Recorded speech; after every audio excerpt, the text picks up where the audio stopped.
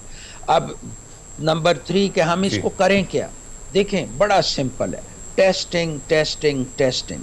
پیدا ہونے والے بچے کی، سکول میں جانے والے کی، کالج میں انٹری پہ، یونیورسٹی پہ، امپلائمنٹ پہ، اور جو ہمارے جس شعبہ سے میں ہوں، ڈاکٹرز ہیں یا ہمارا سپورٹ سٹاف ہے، ہماری یہ پریکٹس ہے کہ ایوری 3 to 6 months ہر شخص کا، جو nurses, doctors, health care givers, ٹھیک ہے، ان کا ٹیسٹ ہونا چاہیے. اگر آپ کی فیملی میں کسی کو ہے تو پھر میں ایک چیز، ایک بڑا مس نومر ہے، ایک کامن میتھ ہے، مسٹیک ہے، یہ صرف خون سے منتقل ہوتا ہے، کھانے پینے کی چیزوں. یہ آپ کے انٹرو میں تھا کہ جی پانی سے جو وائرس ہوتا ہے اس کو ہم کہتے ہیں ہیپاٹائٹس اے اور ہیپاٹائٹس ای.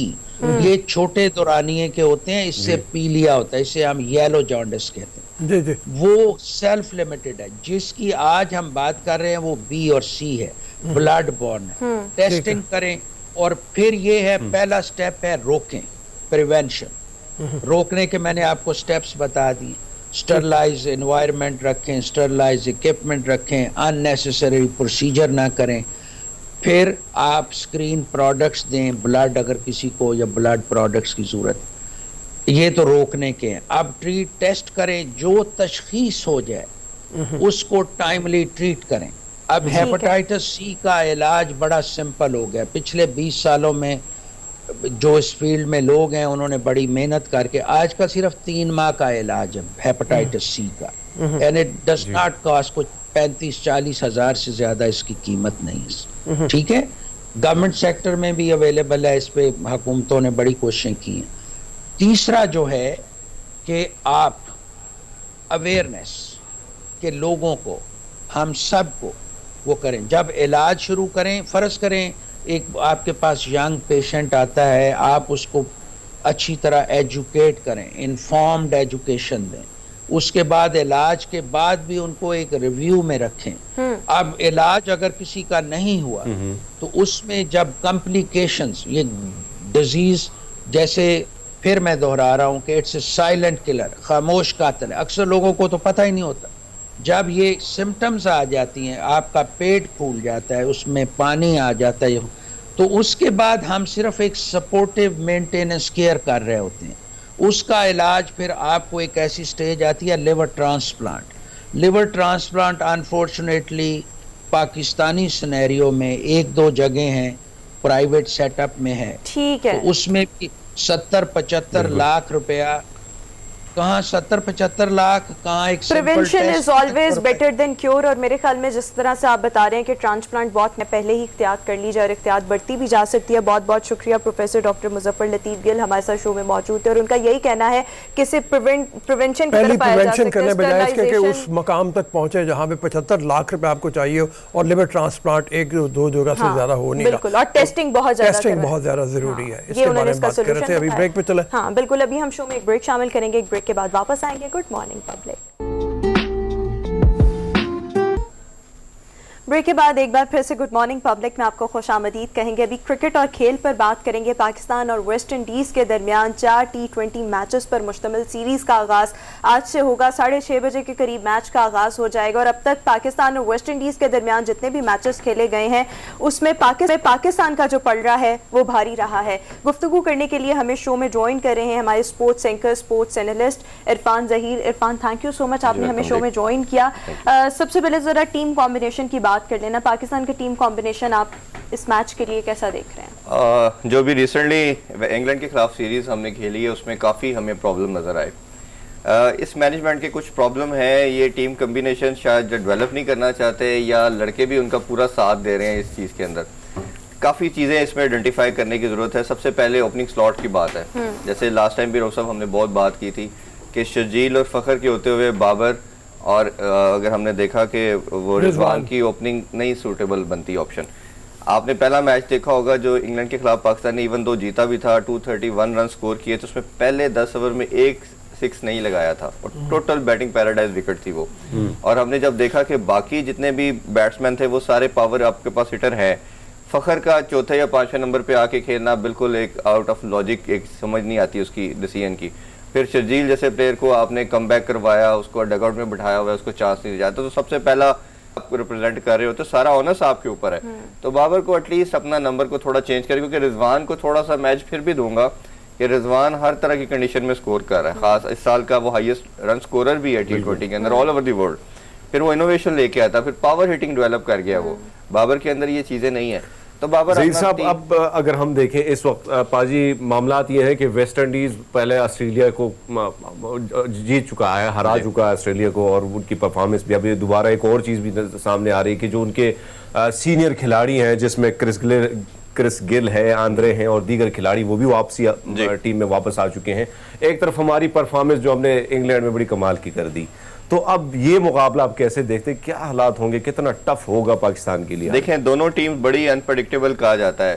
پاکستان بھی ویسٹ انڈیز کو تھوڑا زیادہ کہا جاتا ہے. نہیں, وہ بڑی حیرت کی بات تھی, بڑا اچھا سوال انہوں نے کیا ہے کہ جو آسٹریلیا کے خلاف انپریڈکٹیبل بالکل سائیڈ انہوں نے ہونے کا مطلب ثبوت دیا, اور آسٹریلیا کے خلاف جیت گئے جو اتنی مضبوط سائیڈ ہے. آسٹریلیا مضبوط نہیں رہی, لیکن پھر بھی اتنی بھی کمزور نہیں تھی وہ, کہ میں تو سوچ رہا تھا کہ وائٹ واش ہو جانا ہے ویسٹ انڈیز کے خلاف. نہیں, وہ T20 میں نہیں آپ کہہ سکتے. ویسٹ انڈیز جیسے میں نے انپریڈکٹیبل کہا, اور T20 میں 2 دفعہ کی ورلڈ چیمپئن ہے. کوئی بھی دنیا کی کنٹری 2 دفعہ ورلڈ چیمپئن نہیں رہی, وہ ویسٹ انڈیز رہی ہے. وہ اسی وجہ سے رہی ہے کہ انہوں نے اپنے 10-12 سال سے اپنے کرکٹ کا موڈ بالکل چینج کر دیا ہے. ان کے جتنے بھی لڑکے ہیں وہ اگر آپ دیکھا جائے تو وہ T20 پہ فوکس کرتے ہیں, لیگ کرکٹ پہ فوکس کرتے ہیں, کیونکہ پیسے بنانے کے چکر میں جاتے ہیں. ان کی پاورٹی ایلیمنٹ رہتا ہے ویسٹ انڈیز کے اندر, تو ان کی جو اپروچ بن چکی ہے ویسے فزیک وائز اور ان کی بلڈ اپ ہے وہ بڑا اسٹرانگ ہے, تو وہ پاور ہٹنگ ویسے ہی ان کی بڑی اچھی ہے. پلس ان کا ہر بندہ, ہر پلیئر, میری 1-2 پلیئر سے بھی ان کے بات ہوئی, وہ کہتے ہیں کہ ہمارا بچہ جب اب کرکٹ شروع کرتا ہے تو وہ صرف 6 یا باؤنڈری کی ٹرائی کرتا ہے, وہ کوئی ڈیفینسو شاٹ کی ٹرائی کسی کلب لیول پہ بھی نہیں کرتا. تو ویسٹ انڈیز کو تو آپ T20 میں کبھی بھی انڈو نہیں کر سکتے کہ یہ ایک ہلکی ٹیم ہے یا اس کو کوئی ہرا دے گا. دوسری چیز یہ ہے کہ ویسٹ انڈیز کے سارے مین پلیئر واپس آ گئے, جیسے حمید پاجی نے کہا کہ وہ ان کے سب پلیئر, یہ ہر دفعہ ان کا ہم نے دیکھا ہے, آندرے رسل آ گیا, گیل بھی آ گیا, جی پولارڈ اب کیپٹن بھی ہے. تو یہ اس طرح کرتے ہیں کہ یہ پہلے سارا سال 2 سال آگے پیچھے کھیلتے رہتے ہیں, جیسے ورلڈ کپ قریب آتا ہے ان کی ٹیم جیلن ہو جاتی ہے, سارے لڑکے واپس آ جاتے ہیں. اچھا یہ بتاؤ, مطلب کمبینیشن کی ذرا بات ہو رہی تھی, ہمارے کپتان صاحب نے تو یہ کہا کہ بینچ کے پلیئر ان کو بھی ہم آزمانے کی کوشش کریں گے. اچھا ایک میچ میں ہم نے کوشش کی, اعظم خان کو کھلایا, جو میرے خیال میں بالکل ہی کامیاب ثابت نہیں ہوا. اب جب آپ یہ دیکھ رہے ہو شرجیل بیٹھا ہوا ہے, تو کیا یہ بہتر نہیں ہے کہ شرجیل سے اوپننگ کروا کے دوبارہ مطلب اس طرف آ رہے ہیں, اعظم کو نہ کھلایا جائے اور نیچے مطلب یہ ہے کہ رضوان آ جائے, خود بابر اعظم نمبر 1 پہ آ رہا ہو, تو یہ زیادہ بہتر کمبینیشن. بالکل ٹھیک بات کر رہے ہیں آپ, کیونکہ اعظم کی فٹنس لیول کے بھی بڑے مسئلے ہیں. اعظم کو 1 نہیں 3 میچ کھلائے, وہ بیٹنگ اس کی 1-2 میچز میں آئی, بٹ میرا نہیں خیال ابھی وہ انٹرنیشنل کموڈیٹی کے طور پہ تیار ہے. اس کو بہت ٹائم چاہیے, سب سے پہلے فٹنس لیول پہ کرنا چاہیے. PCB کا سب سے بڑا جو سلوگن بھی تھا وہ یہی تھا کہ فٹنس پہ ہم کمپرومائز نہیں کریں گے. تو بھائی آپ فٹنس کے اوپر بات کر رہے ہیں تو پھر اعظم خان کی فٹنس کیا, ایون دو شرجیل کی فٹنس بھی انٹرنیشنل سٹینڈرڈ پہ نہیں ہے لیکن اس سے نسبت بہتر ہے. تو شرجیل تو ایک پاور پیک پلیئر ہے, اس کو کبھی بھی رائٹ آف نہیں کر سکتے آپ کے, اس کو ٹیم میں جگہ نہیں بنتی. T20 میں تو آپ سوچ بھی نہیں سکتے. تو آپ کا بالکل رائٹلی سیٹ کہ کوسچن ٹھیک ہے کہ اس کو پہلے اوپن کرنا چاہیے. اور اگر آپ نے سوچ ہی لیا ہے کہ فخر کو مڈل آرڈر میں کھلائیں تو فخر کو کھلائیں, شرجیل کو لیکن پھر بھی آپ اوپن کرا سکتے ہیں. پھر اسی طرح رضوان ایک ایسا پلیئر ہے, آپ کا یہ بھی بات کہنا بالکل ٹھیک ہے کہ وہ ہر نمبر پہ کھیل سکتا ہے, بٹ اس کو ایج اس لیے میں بابر کے اوپر دوں گا کہ اس کے پاس پاور ہٹنگ زیادہ, وہ شروع کے اوور میں بھی پاور ہٹنگ کر رہا ہے اور انوویشن بڑی اچھی لے کے آتا ہے, وہ منور بڑا اچھا کر رہا ہے. ایک بڑی ورنگ بات جو ہے وہ حفیظ کی فارم ہے, ہم نے مسلسل بات کرتے چلے آ رہے ہیں, PSL کے زمانے سے اس کی فارم ایک ڈکلائن کی طرف گئی ہوئی ہے. انگلینڈ میں بھی ہم نے دیکھا کہ وہ اگر کوئی آیا ہے تو پرفارم نہیں کر پایا. یہاں پہ بھی مطلب اب پتہ نہیں کیا ہوگا, اس کا کیا صورتحال ہوگی. یہاں پہ بال باؤنس کر کے آنا ہے, ان کی ہائٹ زیادہ ہے بالروں کی, اس کے اوپر حفیظ ویسے بھی ولنریبل ہے. تو یہ ورنگ بات ہے. مطلب دیکھیں لاسٹ ایئر سب سے ہائیسٹ رن گیٹر تھے T20 کے اندر حفیظ. اس سال ہم نے دیکھا کہ وہ پرفارمنس ان کی بالکل کنٹینیوسلی ڈکلائن کی طرف آ رہی ہے, لیکن یہ پچز ایشیا کی طرح کی اب ہو چکی ہیں ویسٹ انڈیز کی, اب باؤنس نہیں آتا. ٹیسٹ کے اندر پھر بھی تھوڑا بہت باؤنس ہوتا ہے, بٹ T20 ODI میں ٹوٹل وہ بیٹنگ پیراڈائز وکٹ بناتے ہیں, بالکل فلیٹ وکٹ ہوتی ہے اور بال بالکل زیادہ باؤنس کیری نہیں کرتا. تو جیسے UAE کی کنڈیشن ہے, سملرلی سم ہاؤ اس طرح کی ان کی وکٹس اب بنتی ہیں T20 کے اندر اور ODI میں. تو یہ پاکستانی ایشین پلیئر کو سوٹ کرتی ہیں وکٹس, پھر پلس اسپنر کو مدد دیتی ہیں. عرفان بازی ہم نے ایک اور چیز دیکھی UK میں انگلینڈ کے خلاف جب ہماری ٹیم میچ کھیل رہی تھی تو ہمیں یاد ہے کہ شاداب صاحب جو ہیں وہ بڑے, ان کی بولنگ اسی طرح ان کی پرفارمنس نہیں رہی تھی. عثمان قادر کو ایک سائڈ پہ کر دیا گیا تھا, تو کیا کہتے ہیں اس بار اگر وہ چیز دوبارہ پھر اپنائی جائے تو کتنا خطرناک ثابت ہوگا؟ بالکل, میں اگلی بالنگ کی طرف ہی آنے چلا جا. بالنگ میں 2-3 مسئلے ہیں. سب سے پہلے تو شاداب کی بات کر لیتے ہیں. شاداب کو ہم نے دیکھا کہ کافی عرصے سے انجری کے بعد جب سے واپس آئے ہیں, نیوزی لینڈ میں پرفارم نہیں کیا, پھر انگلینڈ میں بھی ہمیں دیکھنے نہیں, اس سے پہلے PSL میں بھی کوئی خاص پرفارمنس نہیں ہے. اگر تو اس کی بال سپن نہیں ہو رہی اور اس کی پلس انجری کا مسئلہ, تو آپ کے پاس بڑی اچھی آپشن عثمان قادر موجود ہے. دوسرا آپ کے پاس نواز ہے. نواز نے 2-3 سیریز آ کے پاکستان کو جتائی.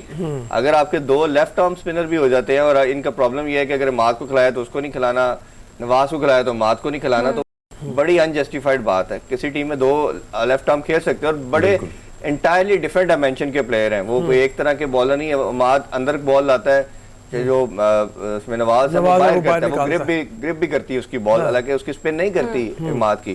پھر دونوں بیٹنگ میں بڑے اچھا بیٹنگ بھی کر لیتے ہیں. ہم ڈاؤن مڈل آرڈر کو بڑا آپ کا اسٹرینتھن کریں گے. اچھا, جس طرح سے آپ نے مڈل آرڈر کا ذکر کیا ہے, ہم نے مسلسل دیکھا ہے پیچھے بھی جو سیریز ہوئی ہیں, مڈل آرڈر پاکستان کا پرفارم نہیں کرا, تو شعیب مقصود کی جگہ اعظم خان کی اب جگہ بنتی ہے مطلب مڈل آرڈر کے؟ نہیں, شعیب مقصود تو بالکل اسی کی جگہ بنتی ہے. اعظم خان تو بالکل ہم کہہ رہے ہیں نا وہ اس کی جگہ نہیں بنتی. اگر آپ نے ورلڈ کپ کی پریپریشن کی بات کریں تو اس میں پھر آپ کو شعیب ملک کو دیکھنا پڑے گا کہ شعیب ملک آپ کے پاس ایک ایسی کموڈٹی موجود ہے کہ جس کو ہم لے کے آ سکتے ہیں اور ورلڈ کپ کے لیے پریپیئر کر سکتے ہیں. کیونکہ باقی جتنے بھی لڑکے آپ نے تیار کیے, جتنوں کو بھی ٹرائی کیا, وہ پرفارم نہیں کیا. ایک اور اس میں پرابلم بھی آ رہی ہے, آپ کی فاسٹ بالنگ بھی پرفارم نہیں کر رہی. فاسٹ بالنگ کے اندر بھی دیکھا آخری میچ میں جتنی مار پڑی ہے ایک ہی اوور میں دوبارہ اس کو آزمایا نہیں گیا, پھر ٹرائی نہیں کیا. آپ یہ دیکھیں روف صاحب, پہلے دونوں T20 کے اندر آپ کو 200 رن سکور ہوا, ٹھیک ہے, ایون آپ ساؤتھ افریقہ میں جیتے لیکن پھر بھی آپ کو 180 190 ہوتا رہا. تو یہ بڑی ایک ویریبل چیز ہے کہ آپ کے بالرز بھی جو ہیں وہ بھی پرفارم نہیں کر رہے, جو کہ پیورلی T20 کے حساب سے بالنگ کرتے ہیں. بالکل ٹھیک ہو گیا, مطلب ہمارے مڈل آرڈر میں بھی پرابلم ہے, بالنگ میں بھی تھوڑی بہت پرابلم آ رہی ہے. اوور آل انہوں نے کہہ دیا ساری ٹیم میں ہی پرابلم ہے.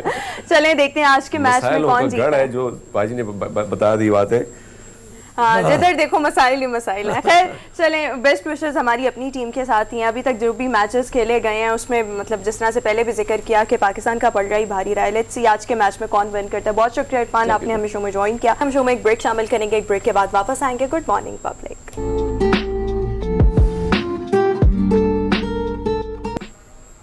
بریک کے بعد ایک بار پھر سے گڈ مارننگ پبلک میں آپ کو خوش آمدید کہیں گے. University of engineering and technology جو کہ انجینئرنگ کے حوالے سے پاکستان کی ٹاپ یونیورسٹی ہے, اس کی اگر ہم 100 ایئرس کی ہسٹری پر نظر دہرائیں تو آج تک کسی بھی خاتون انجینئر کو ایز اے پروفیسر یہاں پر تعینات نہیں کیا گیا. بٹ ڈاکٹر سائمہ یاسین جو ہیں, ان کو کیمیکل انجینئرنگ ڈپارٹمنٹ میں university of engineering and technology میں کی یہ پہلی خاتون انجینئر پروفیسر ہیں, اور ساتھ ہی ساتھ ان کے پاس یہ اعزاز بھی حاصل ہے کہ پورے پنجاب پروونس کی یہ پہلی انجینئر پروفیسر ہیں.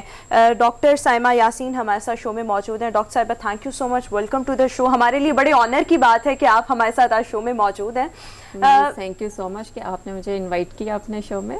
اور سب سے پہلے تو یہی بات کہ دیکھیں مطلب 100 ایئرس کی یو ای ٹی کی ہسٹری ہے, لیکن کوئی آج تک انجینئر پروفیسر یہاں پر تعینات نہیں کی گئی. تو کیا ریزن ہے؟ ہم دیکھتے ہیں نارملی بھی انجینئرنگ کے شعبے میں خواتین کا اتنا رجحان نہیں ہوتا, تو کیوں خواتین اس طرف آنے پر ہیزیٹیٹ کرتی ہیں اور اس فیلڈ میں آگے نہیں آتی؟ ایکچولی کچھ سوسائٹی میں ڈی موٹیویٹنگ ایلیمنٹس ہوتے ہیں, وہ انفارچونیٹلی ٹرسٹ نہیں کر پا رہے ہوتے کہ ویمن انجینئرز جو ہیں وہ فیلڈ ورک میں ایکسیلنٹ پرفارم کر سکتی ہیں. اور دوسری کچھ خواتین جو ہیں وہ ایک سیلف پرسیپشن کریٹ کر لیتی ہیں دوسروں کی اوپینین بیسڈ کہ یہ کام خواتین کا نہیں ہے, یہ ہم سے نہیں ہوگا, تو وہ اس طرف آتی ہی نہیں ہیں. مجھے لگتا ہے کہ ہمیں صرف خواتین کو ایک کانفیڈنس دینے کی ضرورت ہے اور انہیں گھر سے سپورٹ ملنے کی ضرورت ہے. They are equally capable and they can do wonders in their lives. میری اپنی کچھ فیمیل اسٹوڈنٹس ہیں جو ICI, FFC, اینگرو جیسی انٹرنیشنل انڈسٹریز میں جاب کر رہی ہیں اور بڑا شاندار وہاں پہ وہ پرفارم کر رہی ہیں. میں خود جو ہے میں اگر سوچوں کہ میں 100 سالہ تاریخ میں پہلی فیمیل انجینئر پروفیسر ہوں, مجھے لمیٹیڈ ریسورسز میں نے کبھی سوچا بھی نہیں تھا کہ میں UET جیسے پریسٹیجیس انسٹیٹیوٹ سے گریجویشن کروں گی اور امپیریل کالج لنڈن جیسے ٹاپ یونیورسٹی سے PhD کروں گی.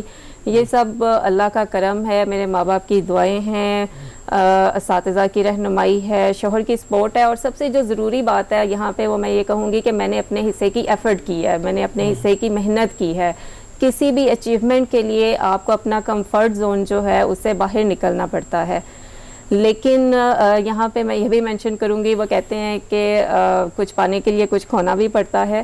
تو کبھی اگر گھر جاتے ہوئے آفس سے دیر ہو جائے تو میں دیکھتی ہوں میرے بچے اپنے چھوٹے چھوٹے ہاتھوں سے خود ہی اپنے لیے سینڈوچ بنا رہے ہوتے ہیں.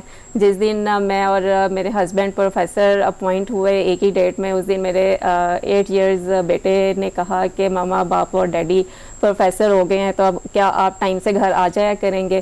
تو یہ ایک منیمم پرائز جو ہے یہ آپ کو کسی بھی اچیومنٹ کے لیے یہ پے کرنی پڑتی ہے. تو میرے خیال میں کوئی بھی خاتون ہو جب وہ گھر سے باہر قدم نکالتی ہے اور اسپیشلی اس پہ رسپانسبلٹی ہو, ہسبینڈ کی رسپانسبلٹی, بچوں کی رسپانسبلٹی, میرڈ ہو, تو اس کو یہ پھر کچھ سیکریفائزز ہیں جو فیملی کو کرنے پڑتے ہیں, لیکن اس میں پھر آپ کا الٹیمیٹلی ڈپینڈ کیا کرتا ہے کہ آپ کی فیملی, ہسبینڈ کتنے سپورٹیو ہیں. میرے خیال میں ایک یہ, اگر میں معافی چاہتا ہوں میں بیچ میں دخل دے رہا ہوں, لیکن یہ ہے کہ شاید یہی ایک وجہ ہے جس کی بنیاد کے اوپر بہت سی لڑکیاں جو گریجویٹ کرتی بھی ہیں وہ شادیوں کے بعد گھروں میں بیٹھ جاتی ہیں. بے شمار یعنی کیسز ایسے موجود ہیں. تو میرے خیال میں آپ کی تو ایک ایگزامپل ہے, ایگزامپل سیٹ کرتے ہوئے اس وقت جو لڑکیاں دیکھ رہی ہوں ان کو ہم پروموٹ کریں گے, ان کو یہ کہیں گے, ان سے یہ بات کریں گے, ریکویسٹ کریں گے کہ اگر آپ نے شعبہ چناؤ کیا, ایک تو مشکل نہیں ہے جتنا آپ نے بتا دیا, اپنے عمل سے ثابت کر دیا, اور دوسرے اگر کر ہی لیں تو پھر اس کو پریکٹیکلی نبھائیں بھی, اس میں آئیں بھی. پھر اس میں میرے خیال میں ان کو صرف اویئرنیس کی ضرورت ہے, ان کے ساتھ کاؤنسلنگ کرنے کی ضرورت ہے, ان کے ایون پیرنٹس کو بھی میں کہتی ہوں کہ کاؤنسلنگ کی ضرورت ہے, جو اپنی بیٹیوں کو کہتے ہیں کہ یہ نہیں, یہ آپ کا کام نہیں ہے, بیٹیوں کا کام نہیں ہے. پیرنٹس کی کاؤنسلنگ, ان کی اویئرنیس, خواتین کی کاؤنسلنگ, اور ان کو صرف کانفیڈنس دیں, اور گھر سے سپورٹ جب انہیں ملے گی تو وہ ڈیفینیٹلی اپنا ایکسل پرفارم کریں گے اس فیلڈ میں بھی. بھائی کمال کر دیا آپ نے, جس ڈپارٹمنٹ کو مردوں کا ڈپارٹمنٹ کہا جاتا تھا اور آپ نے کمال کر دیا. لیکن آسان سے لفظوں میں پوچھنا چاہوں گا جو ہمارے ویورز ہیں, جو پبلک ہے, کیمیکل انجینئرنگ کی تھوڑی سی آسان لفظوں میں تھوڑی تعریف کیجیے, کیونکہ جو آنا چاہ رہے ہیں اس طرف تو ان کو بھی تھوڑا سا پتہ ہو. کیمیکل انجینئرنگ, مجھے اگر میں اپنی بات کروں تو مجھے بچپن سے ہی فارمولیشن ڈیولپمنٹس کا بہت شوق تھا. اگر ہم دیکھیں ہمارے ہر طرف جو ہے وہ انجینئرنگ ہے, ہماری میڈیسن ہے, ہماری فوڈ ہے, ہماری کلودنگ ہے, ٹرانسپورٹ ہے, ایون یہ الیکٹریسٹی ہے, ہر طرف آپ کو انجینئرنگ نظر آتی ہے. تو اسی لیے میں نے خود انجینئرنگ, پرٹیکولرلی کیمیکل انجینئرنگ کو میں نے بائی چوائس میں اس میں آئی ہوں, کیونکہ میرا جو وہ بچپن کا پروڈکٹ ڈیولپمنٹ یا فارمولیشنز ڈیولپ کرنا وہ شوق تھا, تو میں اس لیے میں نے کیمیکل انجینئرنگ کو چوز کیا.